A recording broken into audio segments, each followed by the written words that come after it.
Hello everyone. So today we will going to discuss about the coordination compound, and on this chapter we will discuss the topic crystal field theory. Okay.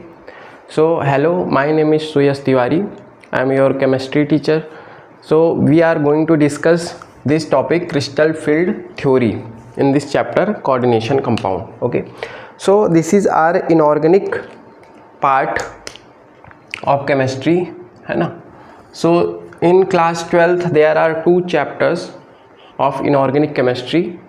The first one is D and F block and the next is coordination compound. Okay, in this coordination compound this crystal field theory is very important topic.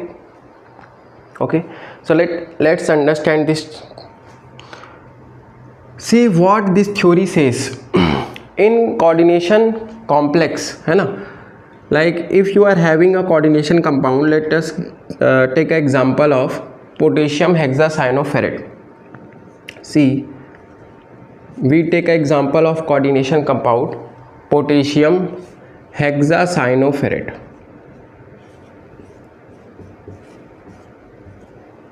This is potassium hexacyanoferrate. Here you can see that 6 ligands are attached to the metal iron. Okay, so we can say that this complex has a 6 coordination number. This is a coordination number 6, and this is your octahedral complex because 6 ligands are attached to the metal. So this is your octahedral complex. Octahedral complex.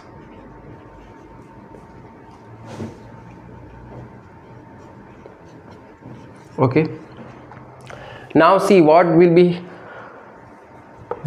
effect can be seen here है ना. So this theory says that whenever the ligands approach the central metal atom, so for this complex we can form a complex ion है ना. So if we write this complex in ionic form, we can write it like FeCN6 है ना. This will break as a plus and this will be in a minus, so this will be 4 minus. Okay, ये plus में टूटेगा, this will break in a positive ion and this will break in a cation, this will break in a anion. ठीक है. So in ionic form you can write it like this. Okay, now see these ligands, whenever these ligands approach the central metal ion है ना, so what effect you will see. See here you are having a central metal ion and these 6 ligands will attach in a and will form a octahedral complex. Okay. Okay, so let's assume that these 6 ligands are attached to the iron. Okay, what ligands do? Ligands donate their lone pair electron to the central metal ion है ना. These cyanide ligands will donate their lone pair electron to the central metal atom.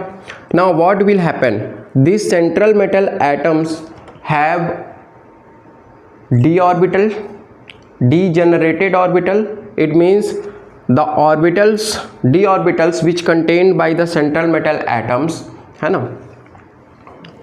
What will be the electronic configuration of iron? So the electronic configuration of iron is 4s2 3d6. Okay, now the d orbital of central metal atom are containing 6 orbitals, and these d orbitals have 5 orbitals, and these 5 orbitals of d block are called degenerated orbitals. It means all the orbitals have equal energy है ना, all the orbitals have equal energy. Alright, so whenever the ligands approach to the central metal atom, these d orbitals having same energy will change the energy due to the electron repulsion. See, this iron are having 6 orbitals in their d orbitals. So how we can represent 6 orbital? 1 2 3 4 5 6. Here you can see iron are having 6 orbitals, 6 electrons. So it is having 6 electrons, and the ligands which are approaching to the central metal atom, they are also donating their lone pair electron to the central metal atom. Sorry, this is Cn minus. These ligands are also donating their lone pair electron to the central metal atom. Now what effect you will see here? Whenever the ligand donate their lone pair electron to the central metal atom, and this central metal atom already contains unpaired electron in d orbitals. So here you can see the large electron density. So these electrons of ligand will repel the electron of d orbital which is present in central metal atom. And due to this electron repulsion, the orbitals of d block, and here 5 orbitals are there, so these orbitals are having same energy. That is why these are called the degenerated orbitals. But due to the repulsion of the electron of the ligand with the electron of the d orbital, the energy of the d orbitals will change. So some orbitals will gain more energy, so they will form a higher energy orbital, and some orbitals will lose energy and they will form a low energy orbitals. So you will see the splitting of d orbitals. What you will see? You will see the splitting of d orbitals. How it will split? So these 5 orbitals of d orbital will split in 2 parts. Some orbitals will gain more energy or higher energy, and some orbitals will gain lower energy. Okay, so we can split these 5 orbitals into 2 parts: the high energy orbitals and the lower energy orbitals. Are you understand why the d orbitals are splitted? Because whenever the ligand approach the central metal atom CMA, the electrons of ligand will repel the electrons of d orbital, and because of that the degenerated orbitals or equal energy orbitals will split in 2 parts. Some orbitals will gain more energy, that is higher energy orbitals, and some orbitals will lose energy and form a lower energy orbitals. Okay, so this is called the crystal field splitting. What we call it? Crystal field splitting. Okay, this is crystal field splitting. Crystal field splitting. Okay, crystal field splitting. All right, now the energy gap. Here what we are seeing, what example we have taken the example of octahedral complex, or the complex having 6 ligands. Here we can see that 6 ligands, whenever they approach the CMA, the degenerated orbitals will split in 2 parts, and some will gain more energy and some will lose energy and form lower energy orbitals. Now why this happens, and which orbital will gain more energy, which orbital will lose, or which orbital will form lower energy complex? Okay, so see what happens here. Okay, I can form it here. The d-orbitals or d block are having the 5 orbitals. Okay, 5 orbitals are there in d orbitals. So what are the 5 orbitals of d block? See here, let us take example of d subshell 1 2 3 4 5. In d subshells you can see 5 orbitals are there in d subshell. This is your d subshell. In d subshell 5 orbitals are there. These 5 orbitals are dxy, dyz, dzx, dx square minus y square and dz square. These are the 5 orbitals of d subshell. Okay, these 5 orbitals are arranged differently in space, है ना? Like if we want to represent these orbitals in a space, so you can represent it like the dxy orbital is situated between the x-axis and y-axis. Okay, let us suppose that this is the x-axis, this is y-axis, and this is your z-axis. Okay, so how we can represent these orbitals? So dxy orbital lies between the x and y axis, so this is your dxy. dyz will lie between the y and z axis, so you can represent it here. Now dzx will be lies between the z and x axis, so you can represent it here. Now dx square and y square orbital will lie on the axis, है ना? So these two orbitals like dz orbitals will lie on a z axis, है ना? This lie on a z axis. So these two orbitals are along the axis and these 3 orbitals lies between the axis. Okay, like dxy x square y square orbital lies along the xy axis and dz square lie along the z axis. So these 2 orbitals are along the axis and these 3 orbital lies between the axis in this space. Okay, understood? So we are having 5 orbitals of d subshell and all the orbitals occupy the different positions in a space.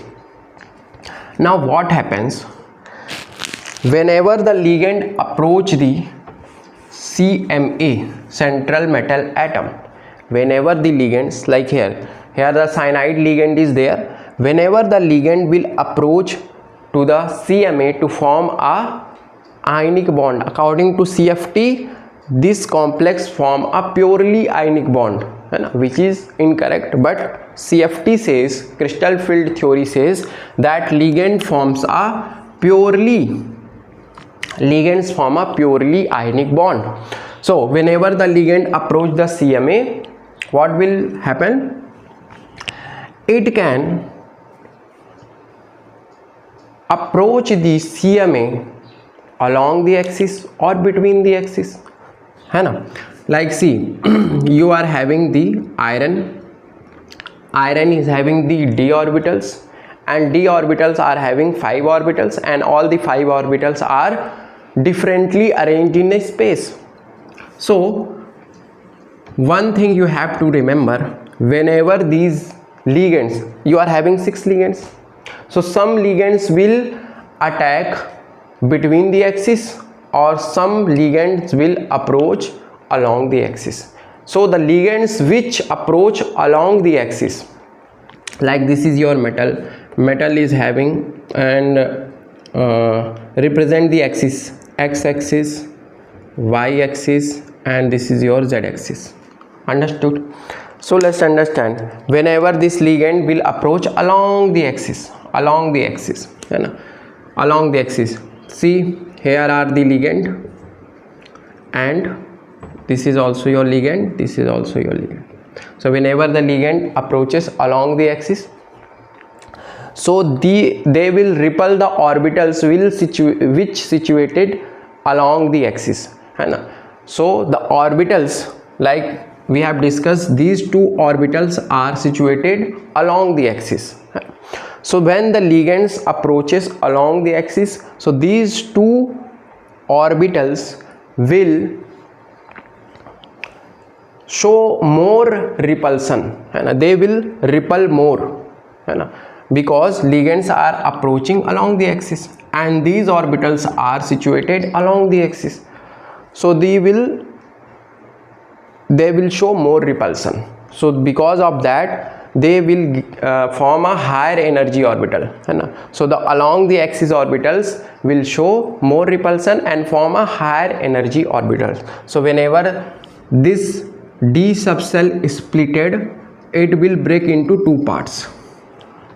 Okay, the three orbitals which are situated between the axis, they will form a lower energy complex, and the orbitals which are situated along the axis, they will form a higher energy complex, because they will show more repulsion, and they will show more repulsion because ligands are attacking along the axis. So whenever ligands attacking along the axis, the orbitals situated along the axis will show more repulsion. Okay, so these two orbitals are your dx square minus y square and dz square orbitals, because these orbitals are situated along the axis will show more repulsion and form a higher energy orbital, and the rest three will form a lower energy complex, dxy, dyz and dzx. Understood? Now here are the 6 electrons are there, and the gap between these orbitals, are called crystal field splitting energy, and we represent that gap energy as del naught. Naught is for octahedral complex. O stand for octahedral and del stand for the energy gap between these orbitals. So this is what? This is your C crystal field splitting energy of octahedral complex,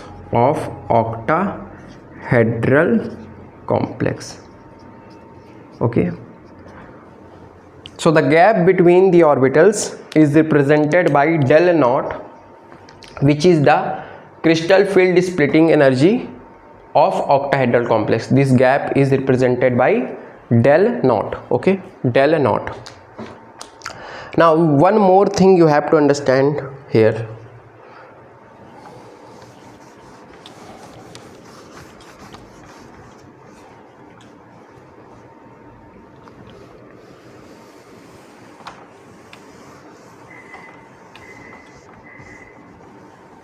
See, there are 6 electrons. So how we have to fill these 6 electrons in these splitting orbitals? 6 electrons are there. So first of all, you will fill it according to Hund's rule. 1, 2, 3. Okay, 4, 5, 6. You can fill it like this. Okay. So one more thing you have to understood. The first one is there are 2 types of energy. First energy is called pairing energy. Okay, we have seen here the gap energy between the orbitals, that is called del naught, है ना. So del naught, so there are 2 energy. First one is this CFSE. This is CFSE energy, CFSE crystal field splitting energy, del naught. And second energy is pairing energy. Second energy is pairing energy. Okay, you have to understand these 2 energies. So this is your gap energy as we have discussed. And what is pairing energy? Pairing energy is energy required to electron, energy required for electron to pair with the another electron, है ना. So energy required for pairing. So pairing energy is what? Energy required for pairing, है ना, energy required for pairing, that is called pairing energy. So there are two conditions. If first condition, if the CFSE is greater than pairing energy, we represent the pairing energy by P. Okay, if CFSE, that is gap energy, is greater than pairing energy, है ना, if the gap between the orbitals is larger or the gap energy is more than pairing energy, then the electron will not get paired, electron will not form a pair, and we will fill it like this: 1 2 3 4 5 6. Okay, we will fill, first of all we will fill one by one, one electron, each orbital will occupy single electron. After that, if the remaining electrons are there, then we will form a pair. This is the first condition. So according to the first condition, if the gap energy is greater than pairing energy, so we will follow the Hund's rule and we will fill each orbital one by one. And the second condition is, if the pairing energy is greater than the gap energy, so how we will fill these 6 electron? So we will form a pair, because pairing energy, wait a minute, first condition is what? Gap energy is greater than. So if the gap energy is greater than the pairing energy, we will so pairing energy is lower, so we will form a pair,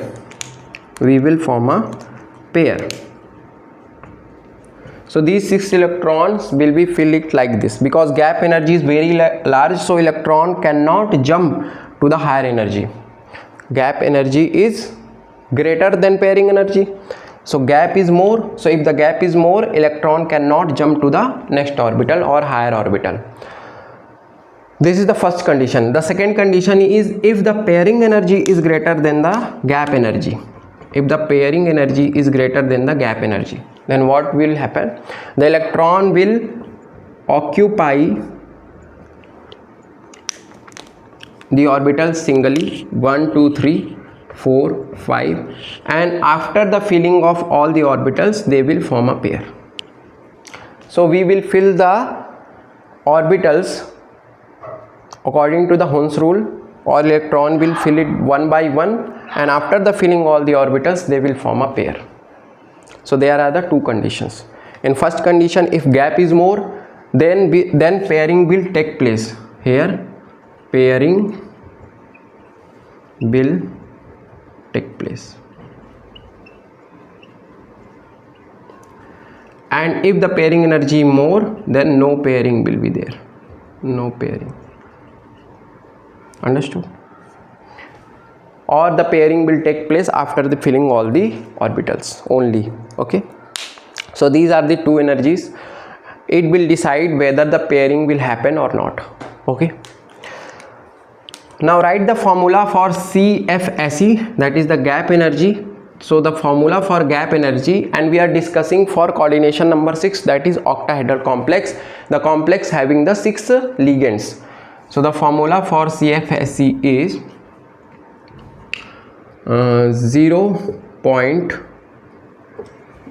write the formula, is equal to minus of 0.4x plus 0.6y, and so CFSE is equal to minus of 0.4x plus 0.6y into del naught, है ना.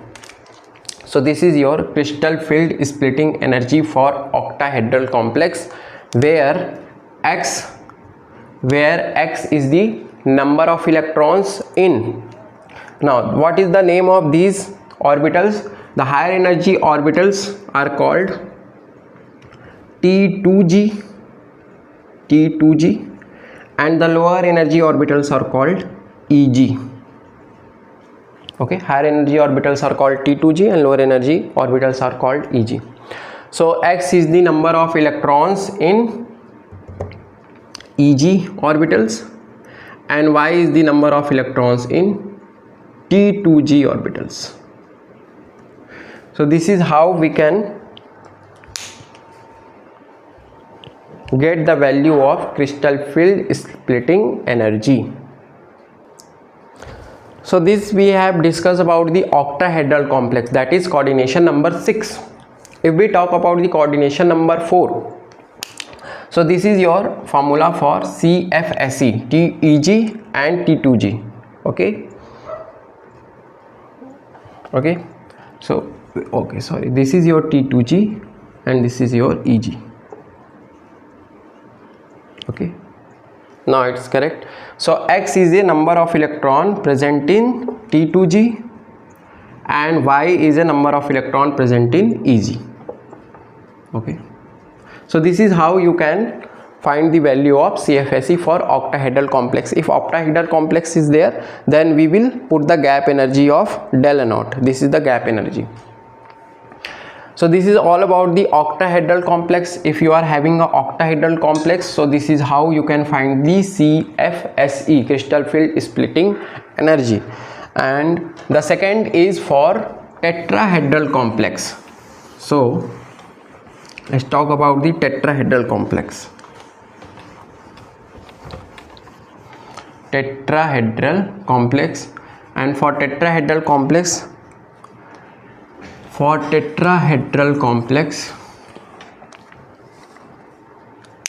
second is tetrahedral complex.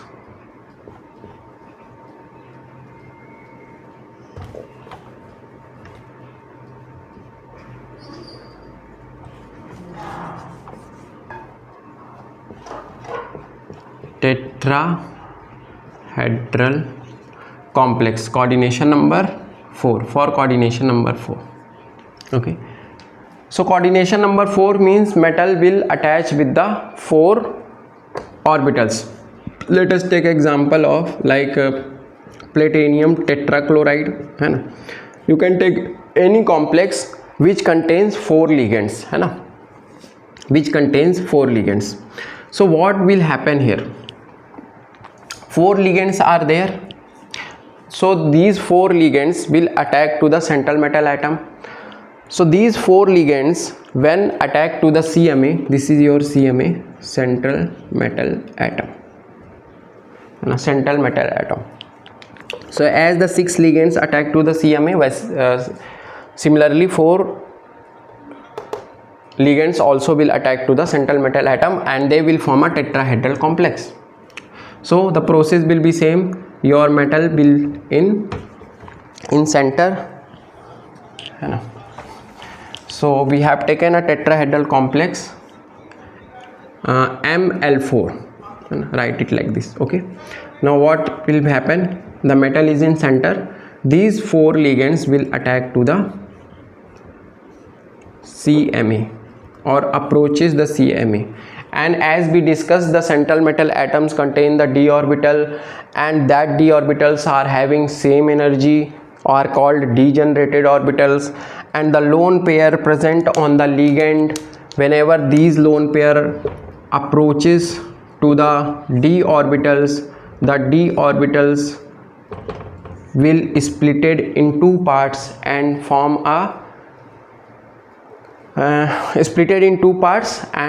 a higher energy orbital and lower energy orbitals. And as we have discussed that the d subcells are having 5 orbitals and all the 5 orbitals are differently arranged in space. So the 2 orbitals occupies 2 orbitals lies along the axis. 2 orbitals, which are the 2 orbitals? Dx square minus y square and dz square. These 2 orbitals lies along the axis, and the rest 3 orbitals lies between the axis, like dxy, dyz and dzx. So 3 orbitals lies between the axis and 2 orbital lies along the axis. So whenever the ligands approaches the metal, so these ligands will approach the metal between the axis. When ligands approaches between the axis, so the orbital lies between the axis will show more repulsion. As we have discussed, you know, the 3 orbitals lies between the axis,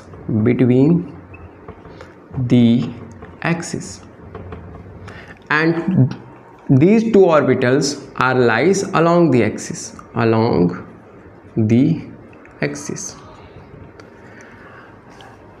and the fact is, when ligand approaches along the axis, like as we have seen in octahedral complex, ligands are approaching along the axis, so the orbitals lies along the axis will show more repulsion and form a higher orbital complex.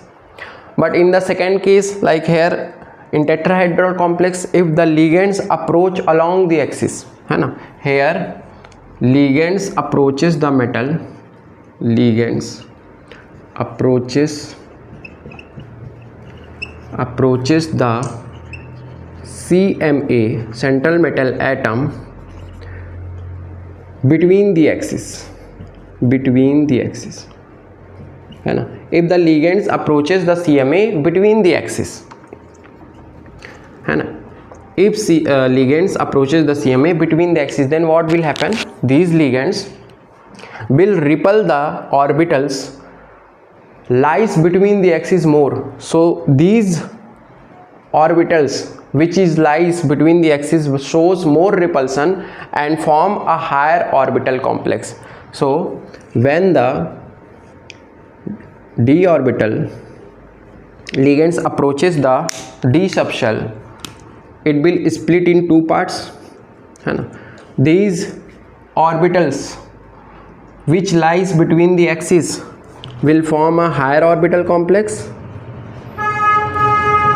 and the orbitals which lies along the axis will form a lower orbital complex. So this is your dx square minus y square and dz square. These two orbitals lies along the axis, and these three orbitals xy, yz and zx form a higher orbital complex.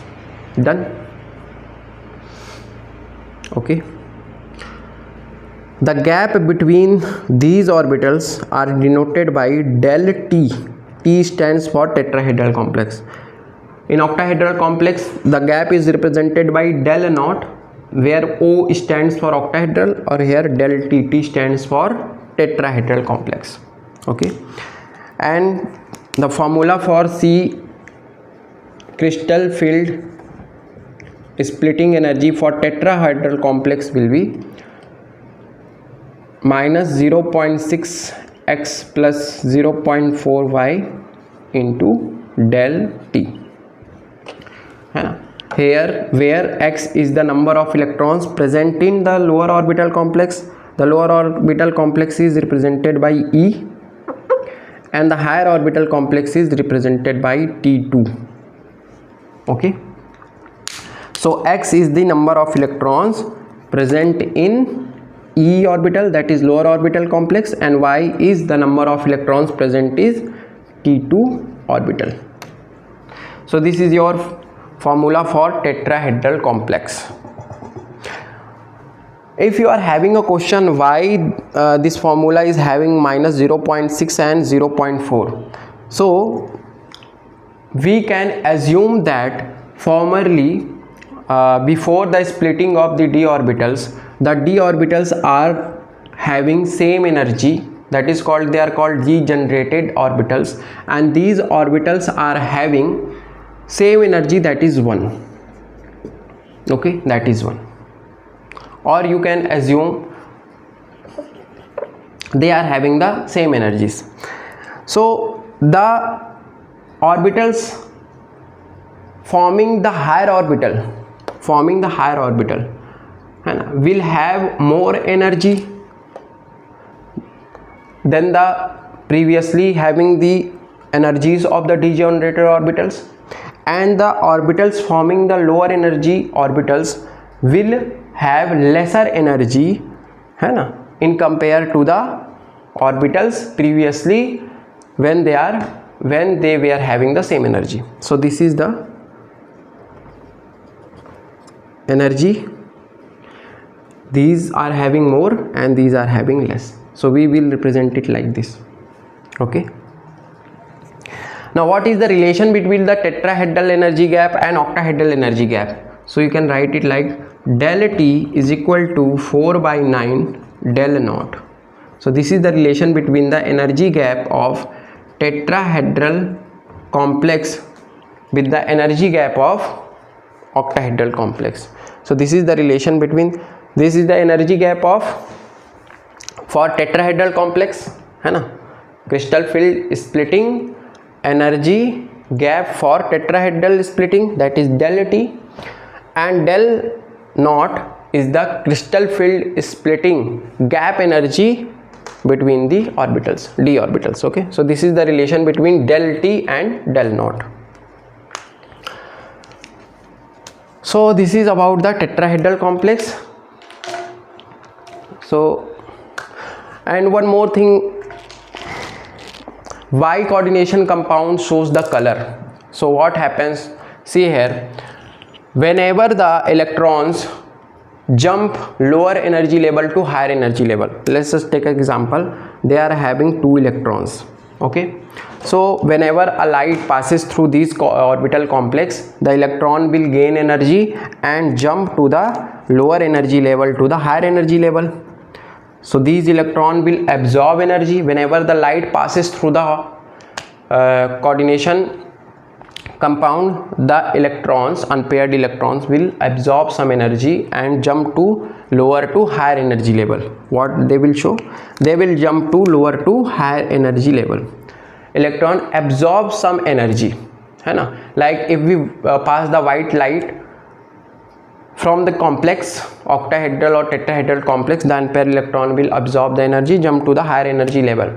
So when these electrons absorb some specific energy from the light, है ना, the rest light will form a color of the complex, है ना. Like if the color of the complex is violet, it means the electrons are absorb the rest energy except violet. That is why that violet will give the color to the coordination compound. So this is called DD transition. This is called DD transition. So only one thing you have to understood, whenever the electron shows DD transition means lower energy orbitals will absorb the energy and jump to the higher energy level. So electrons are jumping in d orbitals only, d to d, that is called, this is called DD transition. So whenever the electrons show the DD transition, the complex shows color, and because of this jumping, complex shows color because electrons absorb some specific energy of the light and the rest energy will show the color of the complex. So the coordination compound shows color because of this DD transition. So this is all about the crystal field theory. I think we have discussed the all. Thank you so much.